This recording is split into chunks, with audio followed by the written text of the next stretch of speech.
तो दोस्तों आज हम लोग बात करने वाले हैं एमओटी के सेकंड पार्ट के बारे में।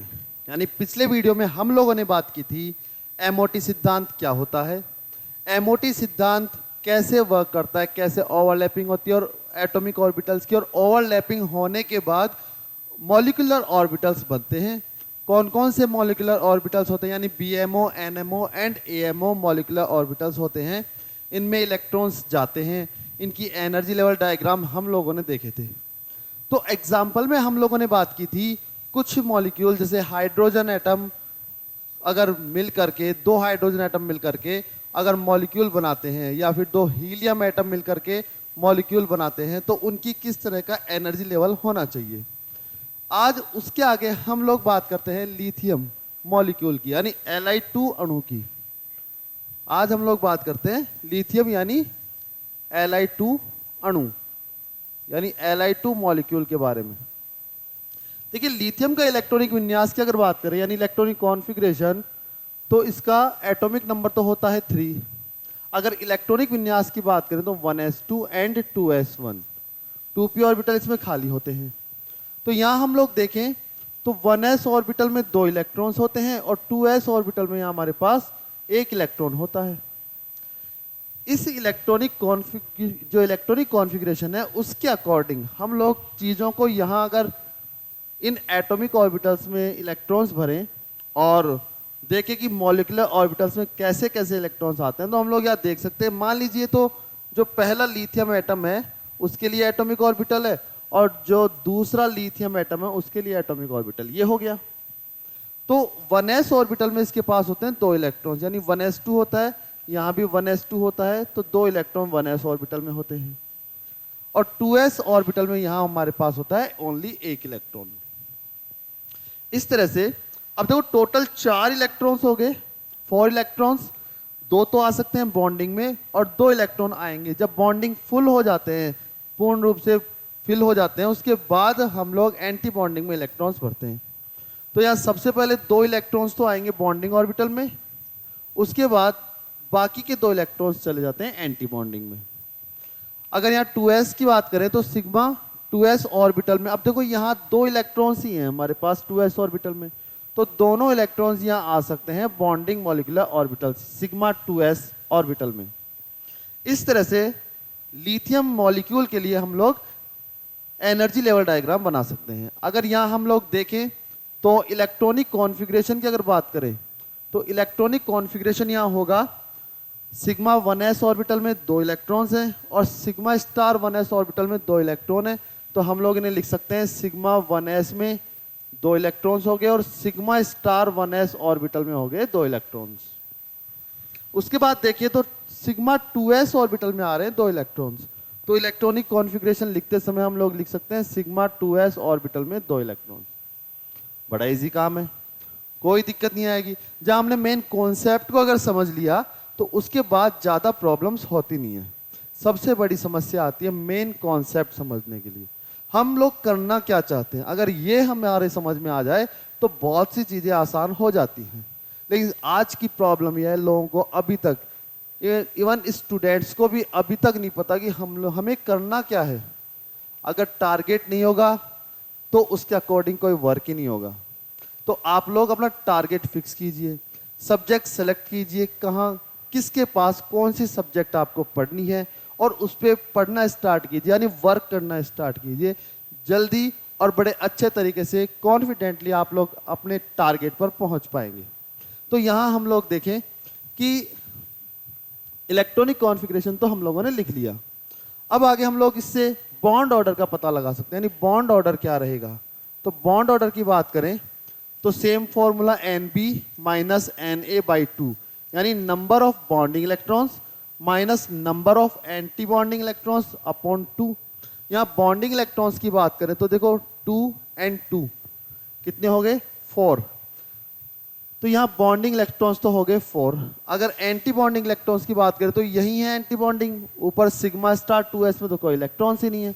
तो एंटी बॉन्डिंग इलेक्ट्रॉन्स की बात करें तो हमारे पास है 2 electrons by 2 equals to 2/2।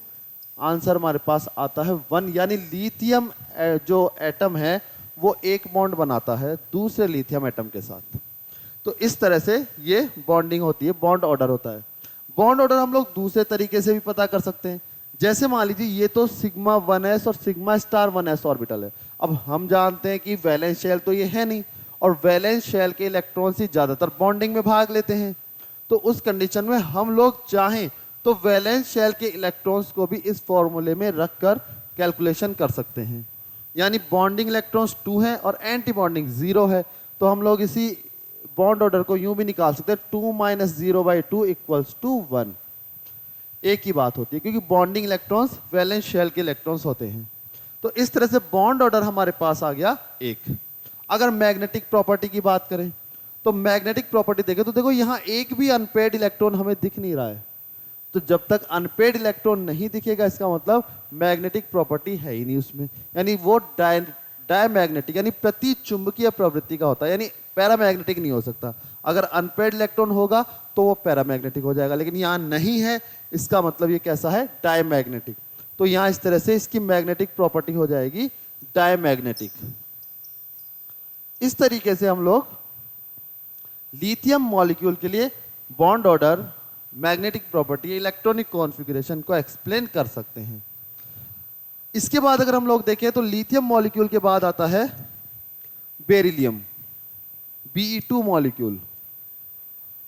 Be2 molecule, Be2 का देखो इलेक्ट्रॉनिक विन्यास की यानी इलेक्ट्रॉनिक कॉन्फ़िगरेशन की हम लोग बात करें तो ये होता है Be2 के लिए 1s2 एंड 2s2, यानी एक बेरिलियम एटम के लिए इलेक्ट्रॉनिक कॉन्फ़िगरेशन ये होता है। तो दूसरे वाले के भी यही हुआ, तो पहले वाले बेरिलियम एटम के लिए हम लोग लिख सकते हैं 1s2 एंड 2s2, और दूसरे वाले के लिए भी ये लिख सकते हैं 1s2 एंड 2s2।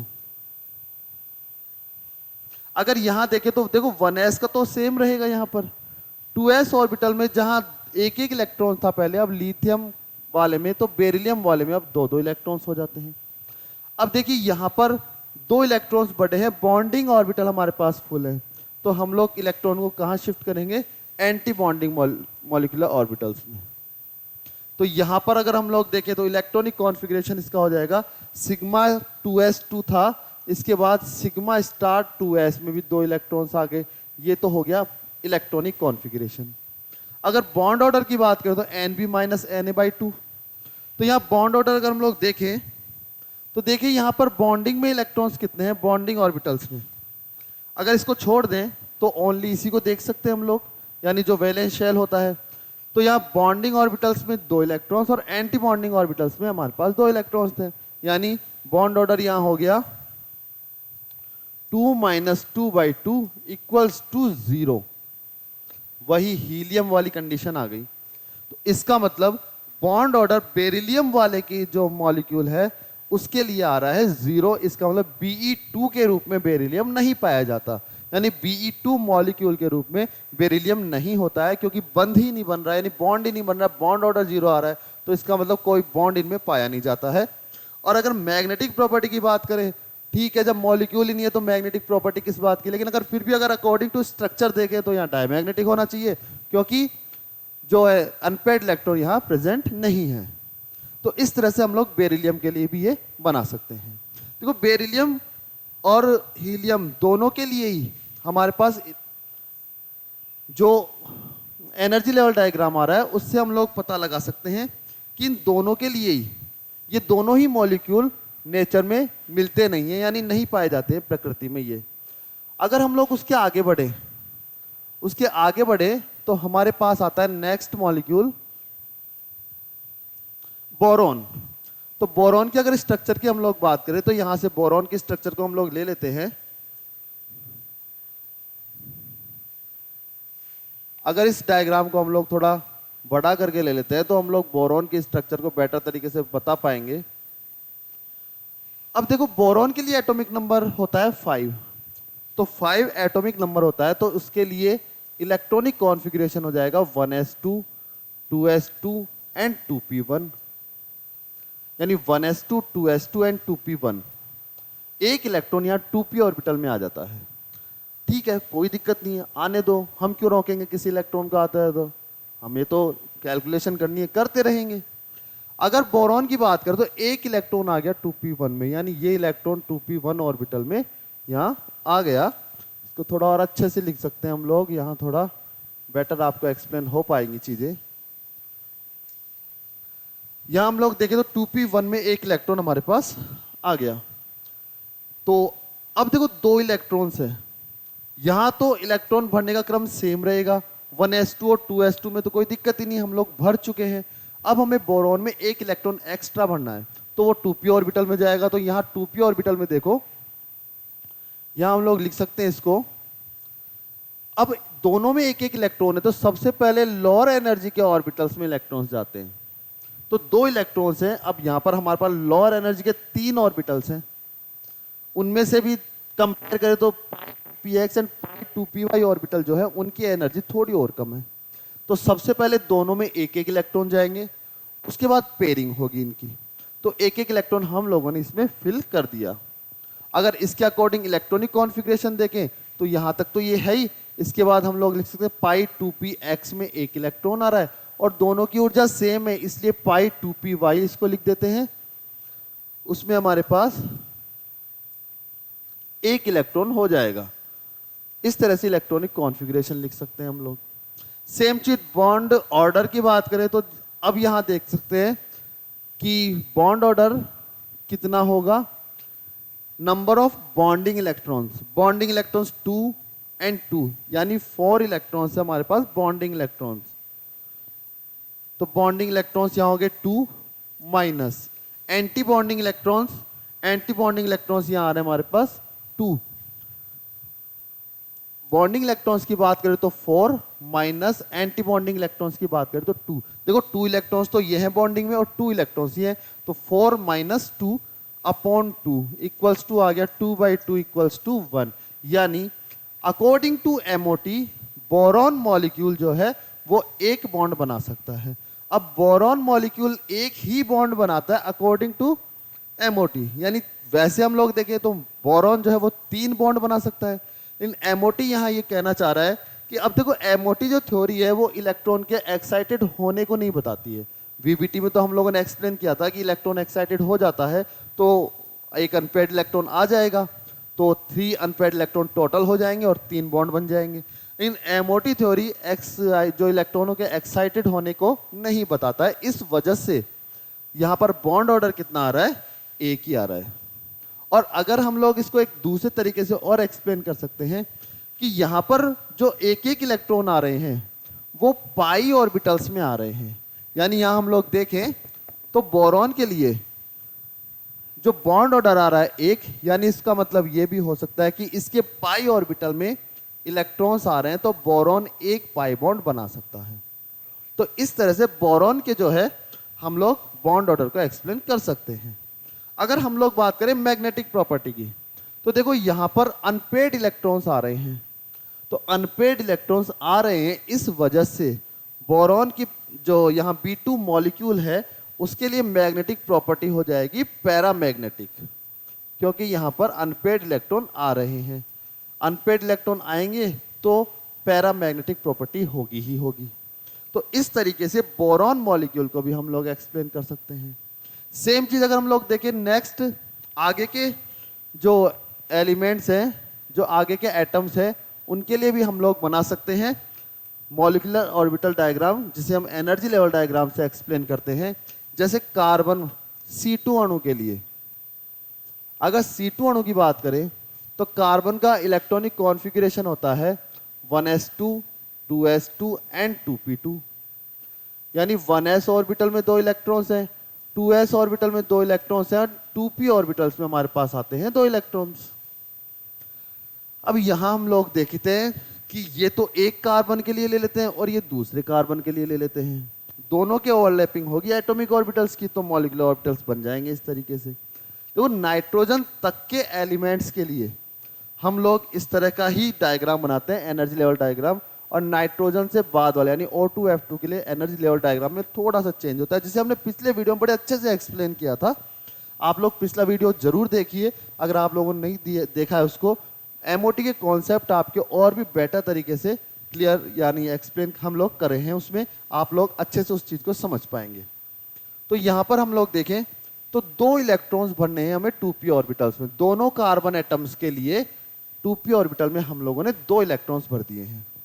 अब यहाँ हम लोग देखते हैं टोटल 4 इलेक्ट्रॉन्स हमें भरने हैं। लेकिन देखो हम लोग भरते हैं हुंड की अधिकतम बहुलता का नियम कहता है कि पहले लोअर एनर्जी के सब में एक एक इलेक्ट्रॉन आएगा, फिर उसके बाद पेयरिंग होगी।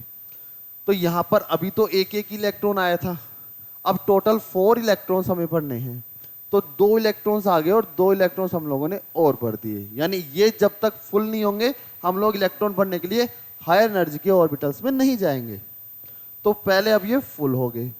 अगर इस कंडीशन में हम लोग देखें तो इलेक्ट्रॉनिक कॉन्फ़िगरेशन जो आ रहा था हमारा यहाँ सेम ही रहेगा। वो थोड़ा सा इसमें चेंज ये हुआ है कि यहाँ जो पाई 2px में एक इलेक्ट्रॉन था, पाई 2py में भी एक इलेक्ट्रॉन था, अब यहाँ पर कितने इलेक्ट्रॉन्स हो गए? 2 इलेक्ट्रॉन्स हो जाते हैं। और अगर बॉन्ड ऑर्डर की बात करें तो बॉन्ड ऑर्डर भी हम लोग देख सकते हैं। बॉन्डिंग इलेक्ट्रॉन्स यानी वैलेंस शेल में अगर देखें तो बॉन्डिंग इलेक्ट्रॉन्स आ गए 2 2 एंड 2 यानी टोटल 6 बॉन्डिंग इलेक्ट्रॉन्स आते हैं और एंटी बॉन्डिंग में हमारे पास आ रहे हैं 2 इलेक्ट्रॉन्स। तो अगर इस तरीके से हम लोग देखें तो 6 minus 2 equals to 4/2 bond order आता है 2। यहाँ भी हम लोग चीज़ों को 2 तरीके से एक्सप्लेन कर सकते हैं। एक तो यह कि इलेक्ट्रॉनों के एक्साइटेड होने को एमओटी नहीं एक्सप्लेन करता है, तो इसके अकॉर्डिंग 2 आ रहा है बॉन्ड ऑर्डर। और दूसरी चीज़ ये दे सकते हैं कि यहाँ पर पाई ऑर्बिटल्स जो हैं, पाई ऑर्बिटल्स हैं उसमें 4 इलेक्ट्रॉन्स आ रहे हैं। अब हमें पता है कि एक बॉन्ड बनने के लिए कितने इलेक्ट्रॉन चाहिए? कम से कम 2 इलेक्ट्रॉन चाहिए। तो 4 इलेक्ट्रॉन्स मिलकर कितने बॉन्ड बना सकते हैं? 2 बॉन्ड बना सकते हैं। यानी कार्बन मैक्सिमम 2 पाई बॉन्ड बना सकता है। अगर हम लोग स्ट्रक्चर को देखें तो जैसे मान लीजिए मैक्सिमम कार्बन के पाई बॉन्ड वाली स्ट्रक्चर ये हो सकती है, क्योंकि इस तरह का मॉलिक्यूल तो कभी पाया ही नहीं गया अभी तक। ठीक है, तो यहां पर कार्बन मैक्सिमम कितने पाई बॉन्ड बना सकता है? 2 पाई बॉन्ड यहां बना सकता है। ये दोनों है पाई बॉन्ड और ये एक होता है सिग्मा बॉन्ड। तो यानी एमओटी इस चीज को भी एक्सप्लेन कर रही है कि पाई बॉन्ड कितने बन सकते हैं। तो इस तरह से एमओटी इन चीजों को एक्सप्लेन कर पाती है बेटर तरीके से। अगर हम लोग आगे देखें तो मैग्नेटिक प्रॉपर्टी देखते हैं। देखो यहां पर एक भी अनपेयर्ड इलेक्ट्रॉन हमें नहीं दिख रहा है।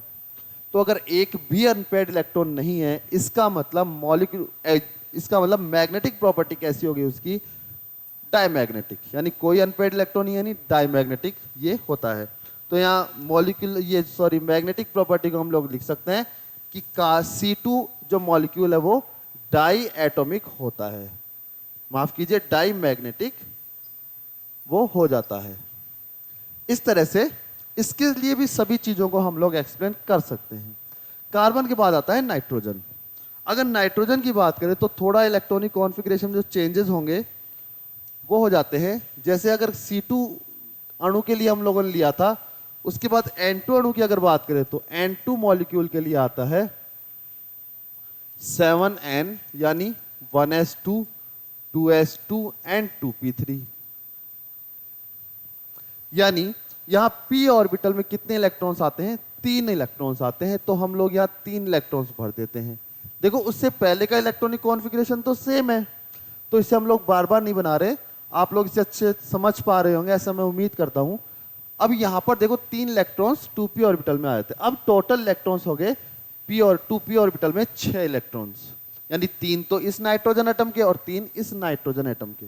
तो यहां हम लोग देखें तो टोटल अब हमारे पास बॉन्डिंग ऑर्बिटल्स में हो गए 6 इलेक्ट्रॉन्स। अगर इस तरीके से हम लोग देखते हैं तो इलेक्ट्रॉनिक कॉन्फ़िगरेशन हो जाएगा। ये लिखने के बाद हम लोग एक और ऐड कर सकते हैं इसके बाद, सिग्मा 2pz में भी कितने इलेक्ट्रॉन्स आ गए? 2 इलेक्ट्रॉन्स आ गए। ये तो इसका हो गया इलेक्ट्रॉनिक कॉन्फ़िगरेशन। अगर बॉन्ड ऑर्डर की हम लोग बात करें तो देखो टोटल बॉन्डिंग इलेक्ट्रॉन्स कितने आ रहे हैं? 2 2 4 6 एंड 2 8, यानी टोटल बॉन्डिंग इलेक्ट्रॉन्स हमारे पास आते हैं 8। तो 8 बॉन्डिंग इलेक्ट्रॉन्स आते हैं -2, यानी एंटी बॉन्डिंग में इलेक्ट्रॉन्स कितने हमारे पास? Only 2 upon 2। इसका मतलब हमारे पास आता है टोटल वैल्यू 6/2, जिसे हम लोग लिख सकते हैं 6/2 इक्वल्स टू 3। इस तरह से हम लोग देखें तो बॉन्ड ऑर्डर आ रहा है 3, यानी नाइट्रोजन कितने बॉन्ड बनाता है? 3 बॉन्ड बनाता है, 3 बॉन्ड नाइट्रोजन बनाता है। तो यहां पर इस तरीके से बॉन्ड ऑर्डर को हम लोग एक्सप्लेन कर सकते हैं, और यहां पर नाइट्रोजन जो मॉलिक्यूल है उसके लिए भी चीजों को एक्सप्लेन कर सकते हैं। अगर मैग्नेटिक प्रॉपर्टी की बात करें तो यहाँ मैग्नेटिक प्रॉपर्टी देखो, बिल्कुल एक भी अनपेयर्ड इलेक्ट्रॉन नहीं आ रहा है, तो मैग्नेटिक प्रॉपर्टी यहाँ होती है डायमैग्नेटिक। तो N2 मॉलिक्यूल जो है वो डायमैग्नेटिक प्रॉपर्टी का होता है। अब देखो कई बार क्या होता है, अगर N2 मॉलिक्यूल की बात करें हम लोग, तो अगर स्टेबिलिटी ऑर्डर चेक करें, जैसे N2 क्या होता है, N2 पॉजिटिव के रूप में भी मिल सकता है, N2 के रूप में मिल सकता है, और N2 नेगेटिव के रूप में मिल सकता है हमें। अगर यहां देखें तो सबसे स्टेबल कौन सा होगा, तो देखो अभी तो क्या N2 जो मॉलिक्यूल है उसमें तो टोटल बॉन्डिंग जो ऑर्बिटल्स है वो फुलफिल है, लेकिन N2 पॉजिटिव की अगर बात करें तो N2 पॉजिटिव में देखें तो एक इलेक्ट्रॉन बॉन्डिंग ऑर्बिटल में से कम हो जाएगा, यानी बॉन्डिंग ऑर्बिटल में से इलेक्ट्रॉन कम हो रहा है, यानी स्टेबिलिटी क्या हो जाएगी, कम हो जाएगी। लेकिन एंटी बॉन्डिंग में इलेक्ट्रॉन नहीं है, तो ये एक अच्छी बात है। तो बॉन्डिंग जो ऑर्बिटल है उसमें से इलेक्ट्रॉन कम हो रहा है, इसलिए हम लोग यहां देखें तो स्टेबिलिटी जो है वो थोड़ी कम हो जाएगी। इस कंडीशन में सबसे कम स्टेबल, सबसे ज्यादा स्टेबल तो रहेगा यार नाइट्रोजन मॉलिक्यूल, क्योंकि बॉन्डिंग में ज्यादा इलेक्ट्रॉन्स आ रहे हैं। और अगर हम लोग देखें N2 पॉजिटिव तो उसका ऑर्डर सेकंड रहेगा, यानी नाइट्रोजन मॉलिक्यूल से थोड़ा कम स्टेबल है। और N2 नेगेटिव की बात करें तो N2 नेगेटिव में देखो अब एक इलेक्ट्रॉन और ऐड करना होगा तो एंटी बॉन्डिंग में जाएगा, और एंटी बॉन्डिंग में अगर इलेक्ट्रॉन्स बढ़ते हैं तो स्टेबिलिटी कम होती है, तो N2 नेगेटिव की जो स्टेबिलिटी थोड़ी कम हो जाएगी। इस तरह से नाइट्रोजन जो मॉलिक्यूल है और उसके जो आयंस है उनकी स्टेबिलिटी को हम लोग चेक कर सकते हैं एमओटी थ्योरी से। आगे हम लोग बात करें, देखो नाइट्रोजन तक के जो जितने मॉलिक्यूल्स थे उनके लिए हम लोगों ने बात की थी, इस तरह का जो है वो एनर्जी लेवल डायग्राम होता है, और O2 और F2 में थोड़ा सा चेंज हो जाता है। तो अगर हम लोग यहां देखें कि और जो आने वाले मॉलिक्यूल यानी O2 और F2 के लिए देखें तो इस डायग्राम को तो हम लोग यहां से हटा देते हैं क्योंकि इसका कोई काम नहीं है। अब हमें बात करनी है O2 और F2 वाले के लिए। तो O2 और F2 वाले जो मॉलिक्यूल हैं उसके डायग्राम को हम लोग यहां ले आते हैं। अगर इस डायग्राम को हम लोग देखें तो थोड़ा सा चेंज हम लोगों ने कर दिया है यहां, कि यहां पर जो ये ऑर्बिटल्स थे पाई 2px, पाई 2py और सिग्मा 2pz ऑर्बिटल्स, उनकी एनर्जी में थोड़ा सा चेंज हो जाता है। तो यहां हम लोग देखें, अब बात करते हैं O2 मॉलिक्यूल की। O2 मॉलिक्यूल की अगर बात करें तो देखो यहां बहुत सी चीजें बदल जाएंगी, मैग्नेटिक प्रॉपर्टी, बॉन्ड ऑर्डर, बहुत सी चीजें बदल जाती हैं। देखो यहां सबसे पहले अगर O2 मॉलिक्यूल की बात करें तो ऑक्सीजन का electronic configuration 1s2, 2s2 and 2p4, यानी 2 इलेक्ट्रॉन s ऑर्बिटल में, 2 इलेक्ट्रॉन 2s में और 4 इलेक्ट्रॉन्स होते हैं 2p में। इसी तरह से बात करें तो दूसरे वाले ऑक्सीजन के लिए तो भी सेम इलेक्ट्रॉनिक कॉन्फ़िगरेशन होगा इस तरीके से, यानी इलेक्ट्रॉनिक कॉन्फ़िगरेशन जो है वो इस तरह से हो जाता है 1s2, 2s2 एंड 2p4। अब यहां हम लोग देखते हैं कि सबसे पहले 2 इलेक्ट्रॉन्स इस ऑक्सीजन के पास है, 2 इसके पास है 1s ऑर्बिटल में, तो टोटल 4 इलेक्ट्रॉन्स हम लोगों ने यहां भर दिए। इसी तरह से टोटल 4 इलेक्ट्रॉन्स यहां भी फिल हो गए। अब टोटल 4 और 4 यानी 8 इलेक्ट्रॉन्स हमें भरने हैं। तो देखो पहले एक इलेक्ट्रॉन इसमें आएगा, फिर इसमें पेयरिंग होगी, फिर दोनों में एक एक इलेक्ट्रॉन आएगा, फिर उनकी पेयरिंग हो जाएगी। टोटल 6 इलेक्ट्रॉन्स हो गए। अब बच गए 2 इलेक्ट्रॉन्स। इसके बाद हम लोग इलेक्ट्रॉन्स कहां भरते हैं? एंटी बॉन्डिंग में। इस तरह से ऑक्सीजन जो मॉलिक्यूल है उसके लिए जो एनर्जी लेवल डायग्राम होता है। अगर इलेक्ट्रॉनिक कॉन्फ़िगरेशन की बात करें तो देखो सिग्मा 1s में 2 इलेक्ट्रॉन्स, सिग्मा स्टार 2s में 2 इलेक्ट्रॉन्स, सिग्मा 2s में 2 इलेक्ट्रॉन्स और सिग्मा स्टार 2s में भी 2 इलेक्ट्रॉन्स। अब यहां उसके बाद आता है सिग्मा 2pz में 2 इलेक्ट्रॉन्स, उसके बाद पाई 2px में और पाई 2py, दोनों में 2-2 इलेक्ट्रॉन्स आ जाते हैं। और बाद में हम लोग देखें तो पाई स्टार 2px में भी 1 इलेक्ट्रॉन है और पाई स्टार 2p में भी एक इलेक्ट्रॉन है। इस तरह से इलेक्ट्रॉनिक कॉन्फ़िगरेशन हो जाता है। अगर हम लोग आगे देखें तो इलेक्ट्रॉनिक कॉन्फ़िगरेशन के बाद बॉन्ड ऑर्डर की बात करते हैं। नंबर ऑफ बॉन्डिंग इलेक्ट्रॉन्स कितने हैं, इसको तो छोड़ दो क्योंकि ये वैलेंस शेल है नहीं। अब यहां से बात करें तो नंबर ऑफ बॉन्डिंग इलेक्ट्रॉन्स 2 यानी टोटल 8 इलेक्ट्रॉन्स क्या हैं इसके बॉन्डिंग ऑर्बिटल्स में हैं। और एंटी बॉन्डिंग में देखें तो यहां देखो 2 इलेक्ट्रॉन्स तो ये रहे और 2 इलेक्ट्रॉन्स ये रहे। टोटल एंटी बॉन्डिंग में कितने इलेक्ट्रॉन्स आते हैं, 4 electrons. Equals to bond order यहां आ जाता है 2, यानी ऑक्सीजन जो बॉन्ड बनाता है, ऑक्सीजन मॉलिक्यूल, वो 2 बॉन्ड बनाता है। अगर मैग्नेटिक प्रॉपर्टी की बात करें तो देखो यहां पर अनपेड इलेक्ट्रॉन दिख गए हमें। अगर अनपेड इलेक्ट्रॉन दिख गए इसका मतलब इसकी मैग्नेटिक प्रॉपर्टी कैसी हो जाएगी, पैरामैग्नेटिक हो जाएगी। दोस्तों अगर वीडियो आप शुरू से देख रहे हैं और दोनों पार्ट देखेंगे एमओटी के, तो फर्स्ट पार्ट समझने के बाद बहुत सी चीजें आपके क्लियर हो जाती है और आपको यूं लगने लग गया होगा अभी तक भी कि एमओटी थ्योरी, जो कि आप लोग ऐसा समझते थे पता नहीं कितनी टफ पड़ रही है हमारे लिए, अब ये थ्योरी कितनी इजी आप लोगों के लिए हो गई होगी। सीरियसली अगर आप लोग वास्तव में वीडियो को सही तरीके से देख रहे हैं, एक एक चीज को समझ के कर रहे हैं, तो जो चीजें आपको पहले कठिन लगती थी, पहले टफ लग रही होंगी, अब वो चीजें आपको बड़ी आसान लगने लग गई होंगी। ऐसी मैं उम्मीद कर रहा हूं क्योंकि यहां पर केमिस्ट्री आपको बहुत ही आसान, बहुत ही इजी वे में मिल रही है और हर एक कॉन्सेप्ट क्लियर करके हम लोग चल रहे हैं कि केमिस्ट्री में किस तरह से चीजें कन्वर्ट होती है, किस तरह से स्ट्रक्चर पाई जाती है। तो ये सब चीजें हम लोग एक्सप्लेन कर रहे हैं बड़े अच्छे तरीके से। ऐसा मैं उम्मीद कर रहा हूं आप लोगों के बेटर समझ में आ रहा होगा। तो जहां एमओटी थ्योरी पहले बहुत से लोगों से मैं सुन चुका हूं कि एमओटी थ्योरी थोड़ी टफ पड़ती है, इस क्वेश्चन को करते नहीं है, छोड़ देते हैं। अब आप लोग यहां से समझने के बाद एमओटी का कोई क्वेश्चन किसी एग्जाम में नहीं छोड़ कर आएंगे और पूरे क्वेश्चन अटेम्प्ट कर आएंगे, ऐसी मैं पूरी उम्मीद करता हूं। और अगर आप वीडियो सही तरीके से पूरा वीडियो देख रहे हैं तो आपको भी ये पूरा इस तरह की संभावनाएं दिखेंगी। तो यहां हम लोग ऑक्सीजन की बात कर रहे थे। ऑक्सीजन के लिए देखो, अब वीबीटी थ्योरी में हम लोगों ने क्या पढ़ा था कि O2 मॉलिक्यूल बना था, यानी O2 जब मॉलिक्यूल बना था तो उस कंडीशन में 2 तो लोन पेयर ऑक्सीजन के पास होते हैं, 4 इलेक्ट्रॉन्स, और बाकी 2 क्या करते हैं, इनके अनपेड इलेक्ट्रॉन्स इस वाले ऑक्सीजन के अनपेड इलेक्ट्रॉन के साथ बॉन्ड बनाते हैं। हो गया बस काम, बॉन्ड बन गए, बात खत्म। यानी एक भी अनपेड इलेक्ट्रॉन इनके ऑर्बिटल्स में नहीं होता था।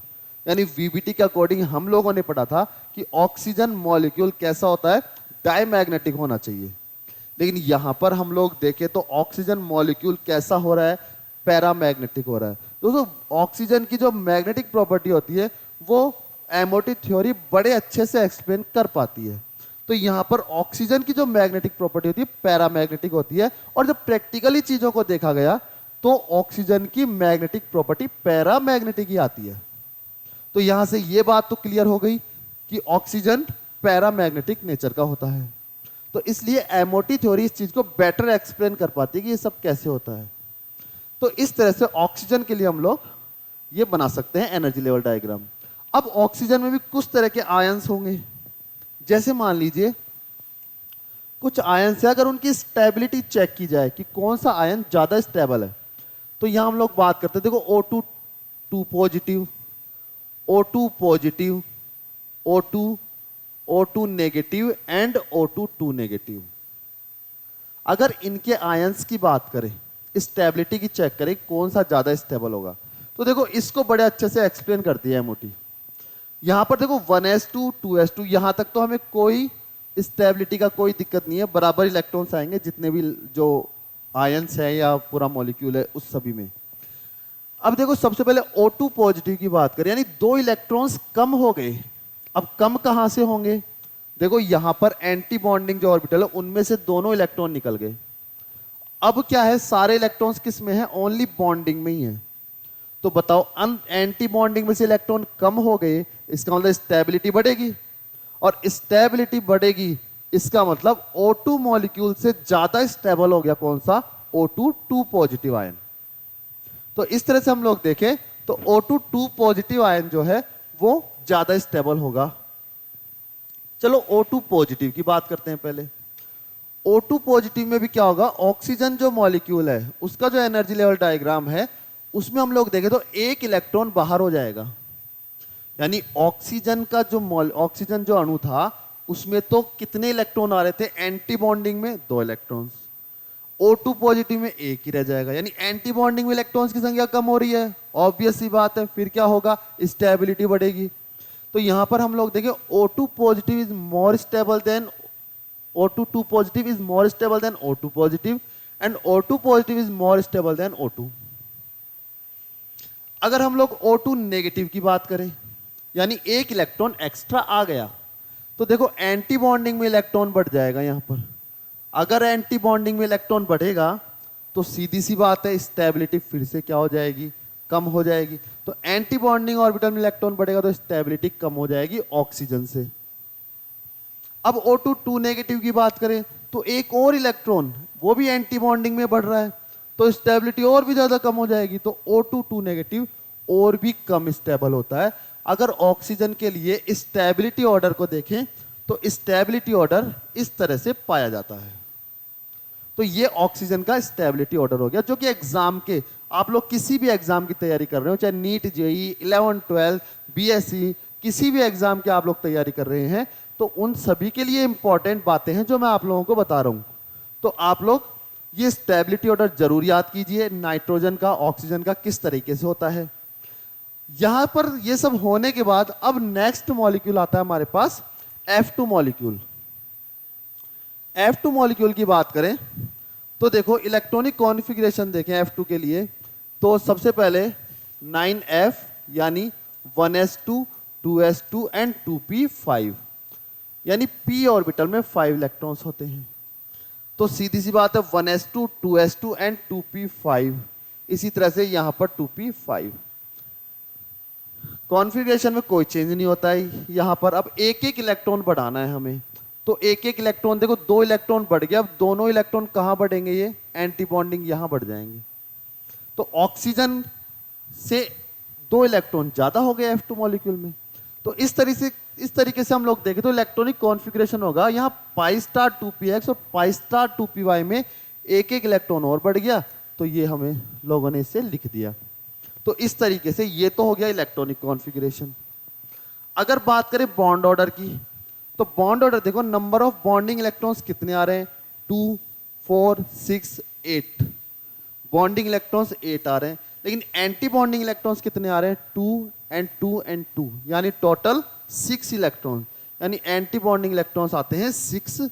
तो इसका मतलब 8 - 6/2 और यहां पर बॉन्ड ऑर्डर आ जाएगा हमारे पास 1, यानी F एटम एक बॉन्ड बना पाता है। तो इस तरह से बॉन्ड ऑर्डर हम लोग पता कर सकते हैं। अगर मैग्नेटिक प्रॉपर्टी हम लोग देखें तो मैग्नेटिक प्रॉपर्टी इसकी होगी, देखो यहां पर एक भी अनपेयर्ड इलेक्ट्रॉन नहीं दिख रहा हमें, सभी इलेक्ट्रॉन्स पेयर्ड हैं। तो इसका मतलब मैग्नेटिक प्रॉपर्टी कैसी हो जाएगी, यहां इसकी डाईमैग्नेटिक प्रॉपर्टी हो जाएगी, यानी प्रति चुंबकीय प्रकृति का ये होता है, डाईमैग्नेटिक प्रॉपर्टी इसकी होती है। उम्मीद कर रहा हूं बहुत अच्छे से आप लोगों के एमओटी थ्योरी एक्सप्लेन हो पाई होगी। देखो ये सब तो homonuclear diatomic compounds थे या मॉलिक्यूल्स थे।